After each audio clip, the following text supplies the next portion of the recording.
Assalamualaikum warahmatullahi wabarakatuh. Waalaikumsalam warahmatullahi wabarakatuh. Yang hari ini banyak teman-temannya yang tidak hadir. Dua persen dulu. Lihat siapa yang hadir, siapa yang tidak hadir. Pertama, Aini, Alifia Pera Haifa, hadir. Apriliana, Izni Olfa Apriana, Ines Diandra Putri, Komala, lalu Aulia Al-Septia. Alhamdulillah kita sudah absen.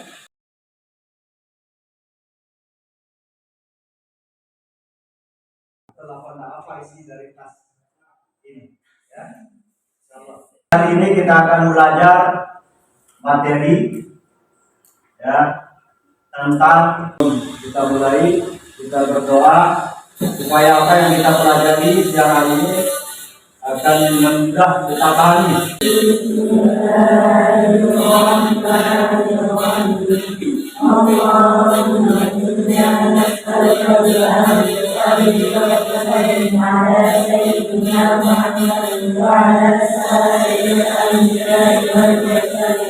وترزقنا وتفتح علينا وترزقنا وتحفظنا وتغفر لنا ولجميع المسلمين يا الله يا حي يا قيوم لا اله الا انت اللهم ارض علينا فتونا يدينا ودينا في الدين وعلمنا التأويل واجعلنا من عبادك الصالحين اللهم اصلح شرعا ولا تزغ قلبي اللهم اصلح شرعا ولا تزغ قلبي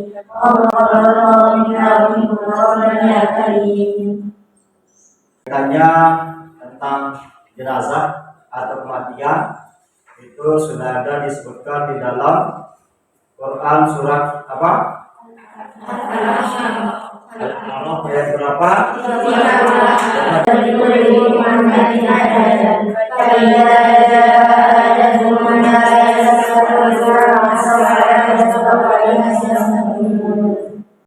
Mengingat kematian itu adalah membuat kita, ketakwaan kita pada Allah Subhanahu wa taala menjadi bertambah. Kaitannya tentang itu, kita akan mempelajari materi tentang kematian, yaitu memandikan jenazah.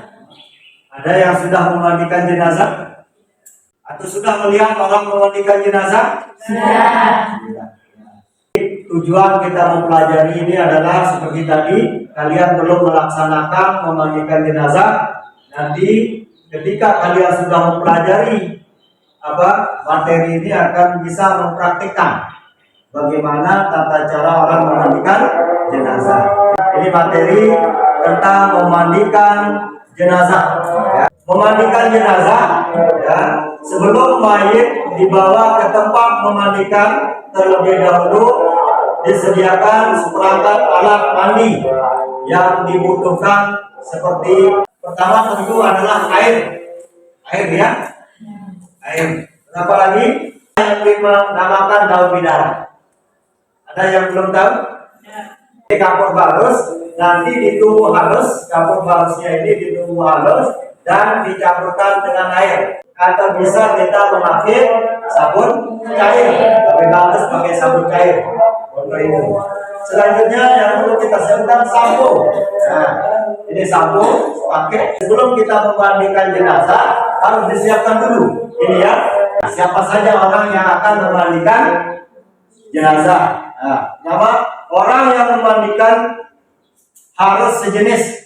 Kalau perempuan dimandikan oleh kalau laki dimandikan oleh laki. Orang yang pertama memandikan mayat laki-laki adalah ahli warisnya. Orang yang memandikan jenazah itu harus memiliki sifat apa itu amanah? Ya, dapat dipercaya. Dia tidak boleh menceritakan aib yang ada dalam jenazah.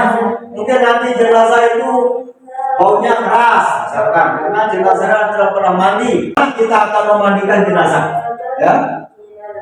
Tentu di tempat sepi, ya. Makanya orang memandikan jenazah itu di kamar lebih bagus atau dia pakai tutup, ya. Ketika kita memandikan jenazah itu tidak ditonton oleh orang banyak, ya. Tidak ditonton oleh orang banyak. Kita memandikan jenazah, ya. Haram melihat aurat mayat kecuali untuk kesempurnaan memandikan. Wajib memakai alas tangan ketika menyentuh auratnya. Dimandikan dalam keadaan tertutup, harus ditutup semua mulai dari kepala sampai kaki kalau memungkinkan. Kalau tidak memungkinkan, misalkan tidak bisa kita lihat, maka harus menutup auratnya saja. Mana yang termasuk sudah memakai air dingin, air biasa. Cara memandikan jenazah. Dalam proses memandikan ada beberapa opsi. Opsinya pertama, batas mencukupi atau minimal, batas minimal.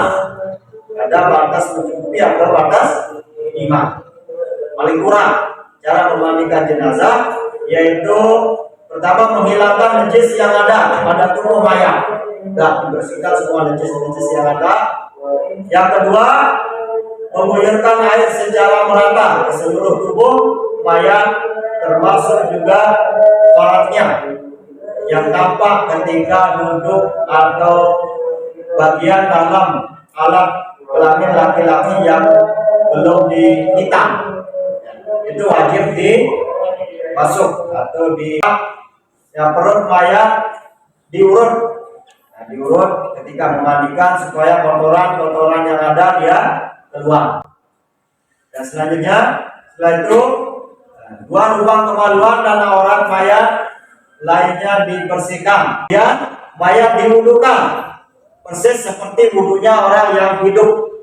Adapun yang mewudukan mayat, ini niatnya. Nawaitul wudu'a lihazal mayit lillahi ta'ala. 14 mengguyur seluruh tubuh mayat untuk kesekian kalinya dengan memakai air yang dicampur sedikit kapur barus. Nah, itu terakhir.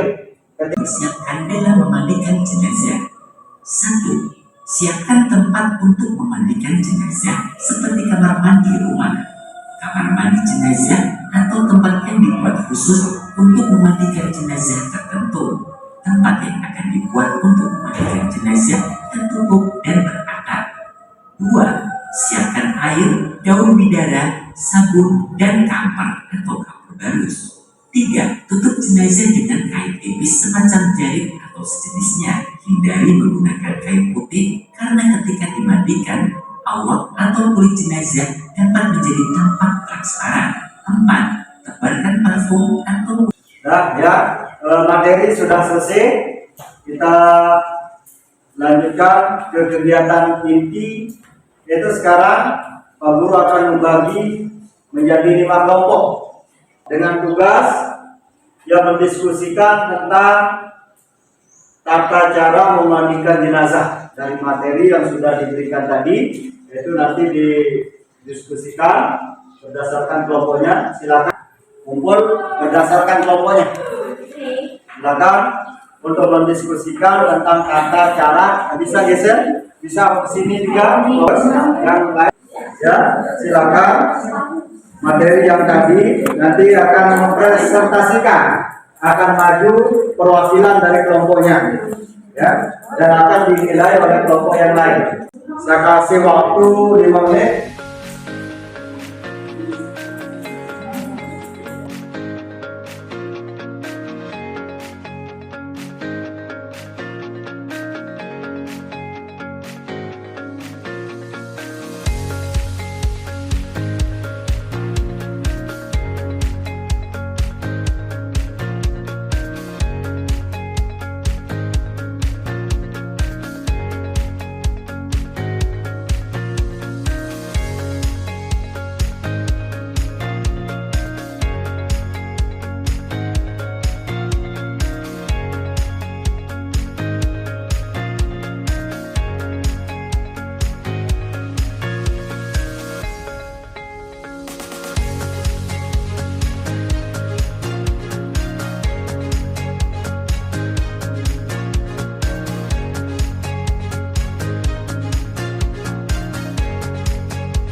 untuk mempresentasikan hasil diskusi kelompoknya kepada teman-temannya. Silakan maju. Presentasikan. Assalamualaikum warahmatullahi wabarakatuh. Waalaikumsalam warahmatullahi wabarakatuh. Baiklah, berdirinya di sini untuk menyimpulkan sedikit tentang memandikan jenazah. Yang pertama, orang yang memandikan jenazah adalah orang yang mempunyai keamanan. Terus yang kedua, orang yang memandikan harus sejenis, misalnya seperti laki-laki dengan laki-laki, perempuan dengan perempuan, atau misalnya masih ada kita mahram seperti suami dan istri. Dan yang lebih utama memandikan mayat laki-laki adalah ahli waris atau sahabat laki-laki, seperti ayah, kakek, saudara laki-laki. Tempat memandikan harus bersih, tertutup, dan tidak ada orang yang masuk kecuali orang yang bertugas memandikannya. Dan menaburi wangian dan lain-lain. Haram melihat aurat mayat kecuali untuk kesempurnaan memandikan. Dan sunnah memakai air dingin kecuali di saat cuaca dingin. Dan sunnah juga menutup wajah ketika saat memandikan. Sekian kesimpulan dari saya. Kurang lebihnya mohon maaf. Wassalamualaikum warahmatullahi wabarakatuh. Waalaikumsalam warahmatullahi wabarakatuh. Harus jenis misalnya laki-laki dengan laki-laki, perempuan dengan perempuan. Dua, tempat memandikan sepi dan tertutup. Ketiga, ketika memandikan mayat dibaringkan di tempat yang agak tinggi, dibangku oleh 3 atau 4 orang. Sunnah menutup wajah dari awal sampai akhir. Sekian. Assalamualaikum warahmatullahi wabarakatuh. Selanjutnya beri aplaus untuk temannya.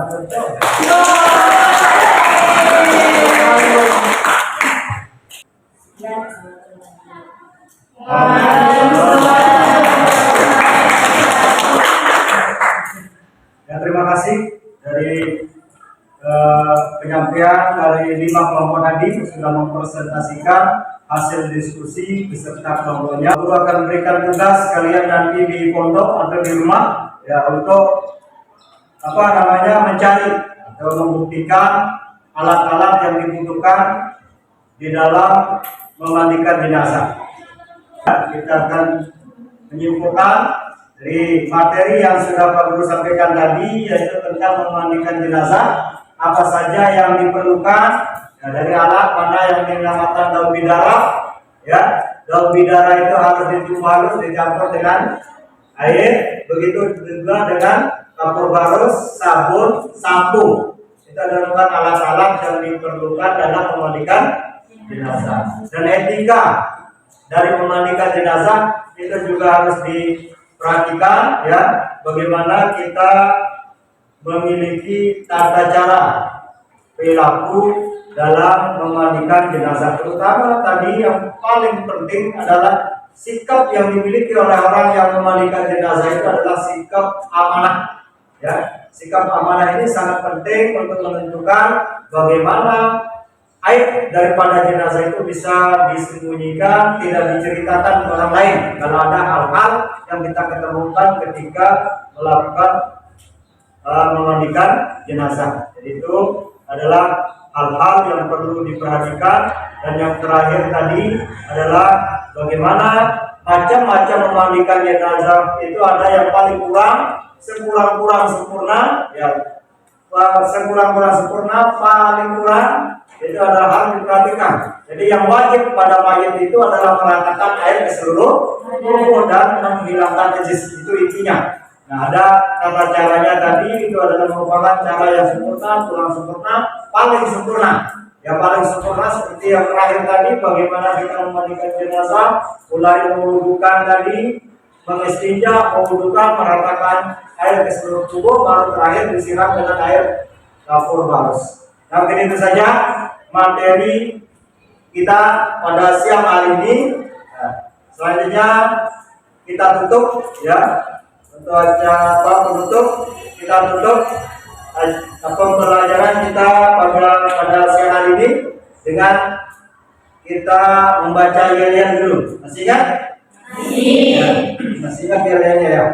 Untuk yel-yel penutup ini adalah menjadi penyemangat kita di dalam belajar supaya kita ingat tujuan kita belajar, tujuan kita berada di pondok adalah untuk memberikan manfaat untuk umat. Kenapa? Khairun nas amwalhum linnas. Sebaik-baik manusia itu adalah manusia yang banyak manfaatnya gunanya bagi orang lain. Dan itu yang harus kita ingat, itu yang harus kita ucapkan, terpatri dalam diri kita sehingga kita tidak terlupa tujuan kita pondok adalah khairun nas amwalhum linnas. Coba kita ucapkan sama-sama. MA plus dahul hukumaini untuk umat. Alhamdulillah. Ya, sekian. Assalamualaikum warahmatullahi wabarakatuh. Waalaikumsalam